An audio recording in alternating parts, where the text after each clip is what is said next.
Сайн байна уу? Бид өдөр тутамдаа маш олон кино үзэж таашааж амьдардаг. Олон сод бүтээлүүдийн дундаас өнөөдөр миний онцлог цуврал бол American Horror Story буюу Америкийн аимшиг түүх юм. Уг цуврал нь өргөн цар хүрээний сэдвийг хөндөж, урлаг, сэтгэл зүйн нийгмийн толь болж чаддаг гэж би дүгнэдэг. Энэ цувралын бүлэг бүрт өөр түүхийг гаргадаг ба зарим нь хоорондоо гүн болоод гүйхийн хэлбэрээр холбогддогоороо онцлог. Цувралын бүлэг бүрт ижил жүжигчид зөнхлөх ба ялгаатай дүрүүдийг чадварлагаар бүтээдэг. Голлох жүжигчдээс дурдвал Сара Полсон, Evan Peters, Emma Roberts, Jessica Lange нар бөгөөд уг цуврал нь дэлхийн олон алдарт дуучид болон инфлюенсеруудыг зарим дүрүүдтэй тоолуулдаг. Өнөөдөр миний онцлон ярих бүлэг бол уг цувралын 3 дугаар бүлэг болох Coven юм. За тэгээд олон юм нуршилгүй шууд кинонд орцгоё. Кино маань 1830-ад оны Баян гэр бүл зохиогдож буй үжлэгээр эхлэх ба уг гэрийн эзэгтэй нэлийн эвгүй ихч байв. Үжлэгийн дараа цусаар скин кэр идэр хийгээд охиноо зодож гэмгүй өнгөт арьстан залууг охинтой норооцолцсон гэд нэг тусгаалan бэлдсэн өрөө рүү оруултал уг өрөөнд бөөнд хамлагдсан эвгүй царай зүстэй болсон хүмүүс байх ба нөгөө залуугийн маань толгойд үхрийн толгой угуулснаа би багасаа л Минотавртай болохыг мөрөөддөг байсан гэд хэвнэг хэлэх юм дээр.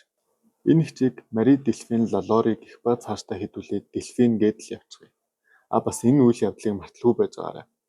Үзэгдэл солигдож он цаг одоо үед ирэх бөгөөд Зои гэх охин гэрийнхнийхээ эзгүүд найз залуутайгаа биологийн хичээл давтах гэж байтал залуугийн хамар ам нүднээс тусгаараа талийнхан тэрээ.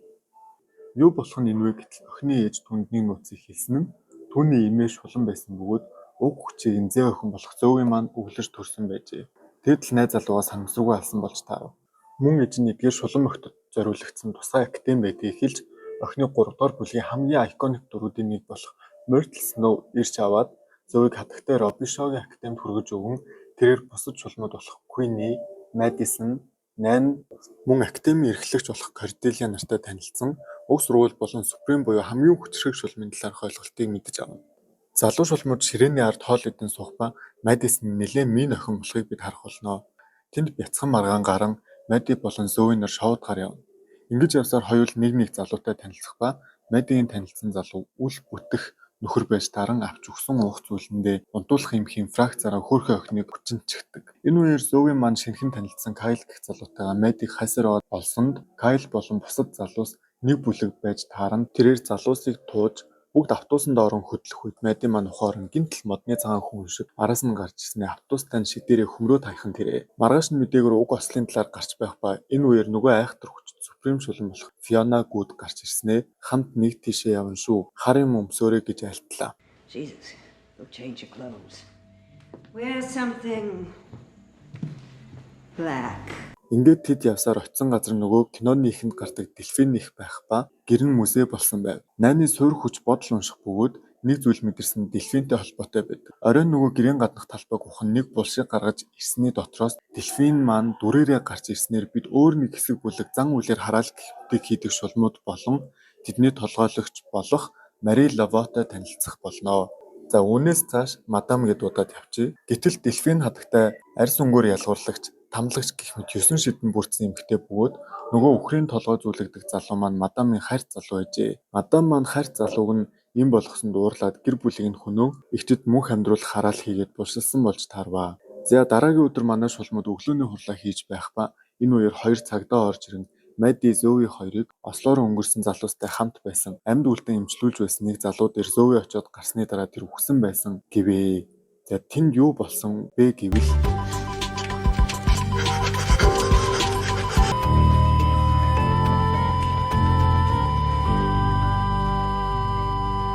Zoe маань сандарсандаа хамаг үннээ хэлж байтал Fiona орж ирэн өөрийн шидийн тусламжтай аргалаад гарган манай хоёр дээр орж ирээд хэсэг сургаалаа альдаад зөвхөн надаас лайж амьдр гэхэн тэр. Үзэгдэл солигдсон Maddie Zoe хоёр маань морг дээр бослоор нас барсан залуус дээр ирэн Maddie Kyle-ыг эргүүлэн амьдруулах гэж байгаагаа хэлнэ.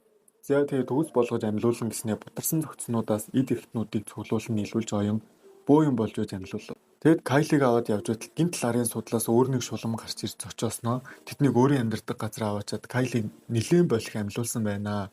Би дээрдүүлж чадна гэд аваад үлдэхэр болно. Бүр үнэхээр ч дээрдүүлж чадсан байдаг. Энэ шулмыг Misty Day гэх ба урд нь олон нийтийн газар санамсаргүй өгсөн шувуу амьлуулснаар бусад хүмүүс шулам гэдгийг мэдэж шатаагаад алсан ч байгалийн амьлуулах шидтэй тул буцаад амилсан байж таарваа. Эдгээр чинь тэгээд бие биенийхээ шидийг мэдрээд олоод очиж чаддаг байна. Энэ үеэр Фиона Дельфинээс яагаад энд амьдараа буушлагдсан талаар мэдснээ мадам эгчтэр очиод баахан буу халах боловч эдгээр чинь бас хоорондоо дайсагнадаг бүлэг байх. Гэхдээ Фионагийн ирсэн зорилго бол мадам эгчийг яаж ингэж удаан хүчрэх залуугаараа байгаа нууцыг мэдгэр ирсэн ба Суприм шулам үрд амьдардаггүй. Залгамжлагч нь хүчрхэгжих тусам одоогийн Супримийн хүч суларч хөшрөлт нь хурдцдаг байх нэ. Фиона ч яг үүний дагуу хүч нь их суларч бие нь маш ихээр муудаж байгаа аж. Мадам хар хүчний эзэн Папа Лепа гэх зүйлтэй сүнсээрээ намилсан ба тиймээс мөнхийн залуугаараа хүчрхэг болсон байх нь. Мөн Корделияч эмнэлэгт үзүүлж байх бөгөөд хүүхэдтэй болох гэж маш их хичээдэг. Бүр зан үйл хүртэл хийдэг ч үнэн хэрэгтээ тэд хүүхэдтэй болох ямар ч боломжгүй ажээ. Гэсэн ч итгэл найдвараа алдалгүй бүр мадам эгч тэр маань ирв. Түүний зан үйл ямар ч эргэлзээгүй бүтдэг гэх боловч мадам маань ямар ч үнээр байсан чамд энэ зан үйлийг хийж өгөхгүй. Учир нь чи миний дайсны охин гэд манай хүний сүүлчийн арга мухартна. Үзэгдэл солигдсон манай шулмууд шинэ хөрштэй болох ба хөршийн хүү болох нүд хужирлам сайхан залууг харан шүлсээ гойжуулах шахан болж байсан найн майдын хоёр бялуу оруулж өгөн амдаал нүд амд нь өртөх гэж үзнэ. За тэгээд батхан суусан газар балагтай гэдгийн үлгэрээр майдын очисон газар мэдээж нэг маргаан гарах нь ойлгомжтой. Майдын маань уг залуугийн ээжтэй маргалдан шулмуудыг маань гэрээ эзэгтэй хөө майдыг гарах замдаа гал гаргаад хайчив. Оройн ээж хүү хоёр Робишогийн академид орж ирэн юу болсныг хэлв. Гарсныхан дараа Фиона Мэдитэй жиж уулзав. Тэр дараагийн Супримыг Мэдиг сэжиглэж эхэлнэ. Тэд хамт оройжин зугаацаар гэртээ ирсний дараа Мэди маань дараагийн Суприм гэдэгтээ бүрэн итгэсэн байх ба Фиона өвхөж байгаадаа гутардгаа ярин өөрийгөө алуулж бүрэн хүчээ сэргээ хэмээн ятгаж байгаа мэтээр маргаж байснаа Мэдиг алцгав. Энэ нь мэдээд санаатайгаар дараагийн Суприм тодорхой хугацааг хойшлуулах зорилготой байсан бөгөөд үүнийг хэлэх үгнээс нь бид мэдэх болно. За энэ үед Дельфин хоцрогдсон тархиа гашилгаж хар хүн хүртэл ерөнхийлөгч болсныг шидэт хайрцаг гэж нэрийдсэн телевизээс хараад гайхан энэ бүгдийг худал хуурмаг гэж бодсоор л байв. Тэгэд Фиона маань орж ирээд түүнийг шууд үйлчлэгч болгох лүндэн болгох нь тэрэ. Гисэн хэдэж тэр хар хүмүүсийг ялгуулсан хэвэр байхыг хараад бүр Queen-ийн хувийн зарц болгоод хайчихв. За тэгээд мадам маань Дельфинийг бушнаас нь гаргаж авсныг мэдэн араас нь үхэр толгойтыг явуулнаа.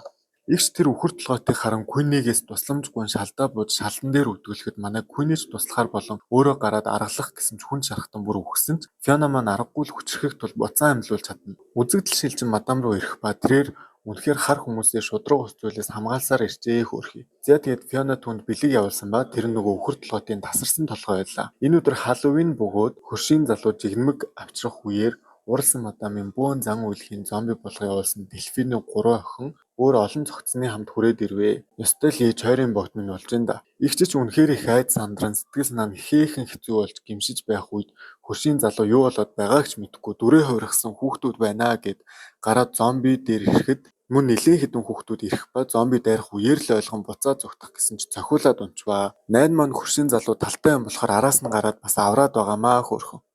Зөөвж тэднийг зүгтахтан туслан цахилгаан хөрөөтэй гарч ирээд хүрнүүдийн хүрээнд тараахан тэрэ. Гэтэл хөрөө гинт унтарснаар дахиад л хэцүү байдалд орох боловч гинтэл шинэ хүчээ нээн алсаас мадамын зан үйлийг зогсоосонд мадамч цочирдов. За энэ үеэр болсон бас нэг үйл явдал бол шулмын зөвлөл ирсэн явдал байв. Тэд ирэх шаардлагатай том нөхцөл байдал үүссэн тохиолдолд ирдэг юм байна. Ирсэн шалтгаан нь Мэди алга болсон явдал байсан ба найм тэднийг дууджээ. Уг нь ч үхсэн л дээ. Энэ үеэр Фиона манж гарч ирэх бөгөөд нөгөө л янзаараа үгээ хаяастай. За тэгээд байцаалт эхлэх бөгөөд явсаар Фиона дээр ирэн байцаалт нь өмнөх Суприм хүссэн түүх рүү очихын тэрэ. Тэр үед Мортл Фионаг ээжигээ алсанд сэжиглэж байсан бөгөөд Фионагийн зарц үнийг мэдэж байгаа гэж бодон үннийг хэлүүлэх шившлэг хийсэн ч зарц нь хилээд таслуулан хэлгүй болсон байжээ.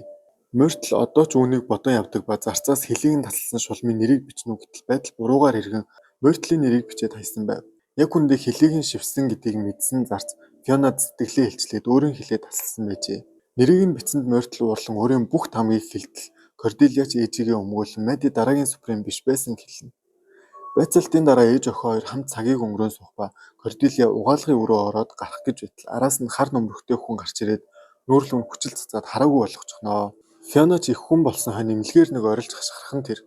Фиона эмнэлгээр явж байгаад амьгүй хүүхд төрүүлсэн ихтэй тарах ба аргыг нь олж байгаа дүнгэж төрсөн охиныг нь амьлуулж өгөхдөө хэлсэн үг бүр нь яг л өөрийн охиндоо зориулж байгаа мэт л байв. За тэгээд Корделия сохровч завсны үлгэрээр манай хүн second vision буюу харахгүй ч үннийг мэдэрч чаддаг болсноор ээжийнх нь тэгтлээ эсэргүүцдэг байсан нөхөр нь араар тавигч бүр шулмын ангууч гэдгийг нь мэдээд хөөгд явуулчихв. За тэгээд үзэгдэл шилжин Фиона охин руу нь хүчил цацсан хүнийг Мортл гэж маш сайн гүтгснээр гэмгүй Миртл шатаж өгөхээр болж байгаа юм да.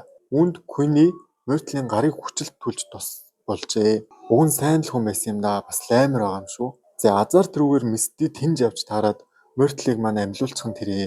Дараа өдөр нь Zoe юм ухаж байгаад Oisha Bird олох бөгөөд сүнс дууднаа.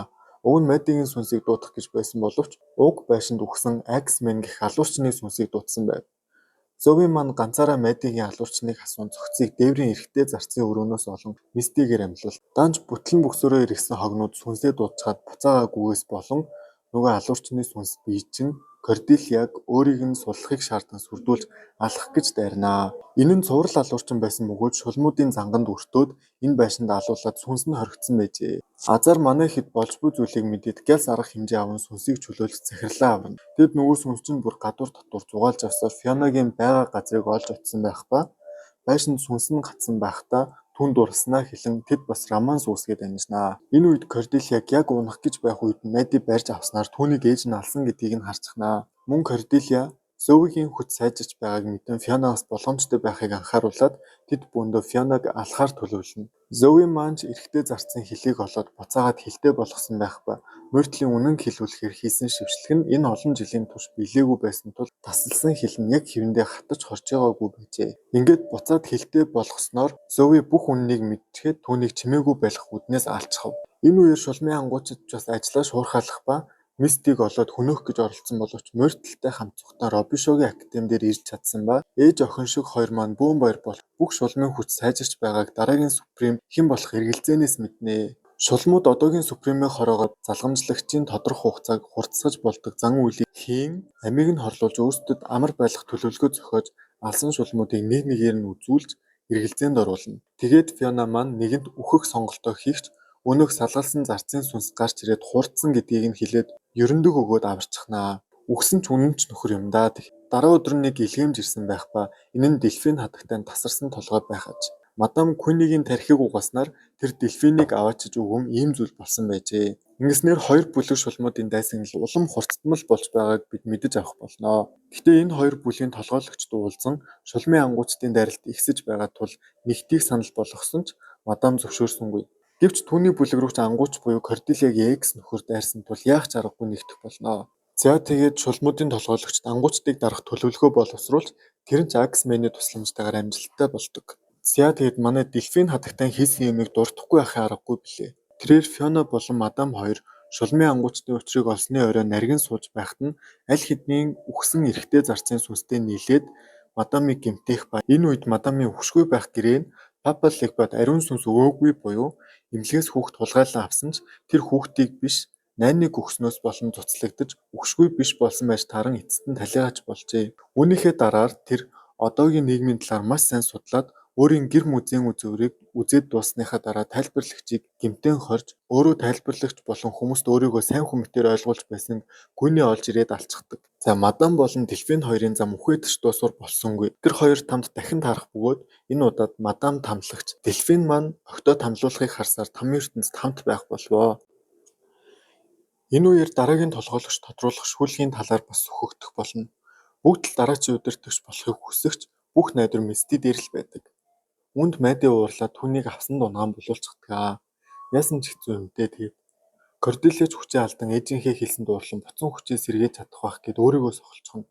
Ингээд түүний хүч сэргснээр тэр ээжийнхээ шулмуудыг бүгдийг нь налаад өөрөө зүхтах төлөвлөгөөг мэдснээр дурлалт залуу болох сүхтэй эрдээр ирэн түүнийг ятгсан нь бүтэж сүхтэй залуу ээжийг нь хөнөөгөөд галзуурсан амьтаа академиэр ирэх ба тэр үеэр Misty-г Cordelia олон авчирсан бөгөөд түүнийг авсан гэм булшлуулсанд ууралсан учраас Maddie-г нохой шиг зодож байсан ч шулмууд нэгдэн галзуурсан Axeman-ыг хөнөөж чаддаг. Ингэснээр тэд дараагийн Supreme-ийг тодруулах Seven Wonders буюу 7 гайхамшигын шалгаруулалтыг хийх болно. Үүнд Pyrokinesis буюу гал эрхшээх чадвар, хоёрт нь Telekinesis буюу эд зүйлсийг алсаас удирдах, гуравт нь Concilium буюу бусдын бодол санааг удирдах, дөрөвт нь Descension буюу хувийн там руугаа очиод иргэн ирэх. Энэ шалгуурыг Misty дэй давж чадалгүй хувийн тамдаа сүнсэн гацсан бие нь замхардаг.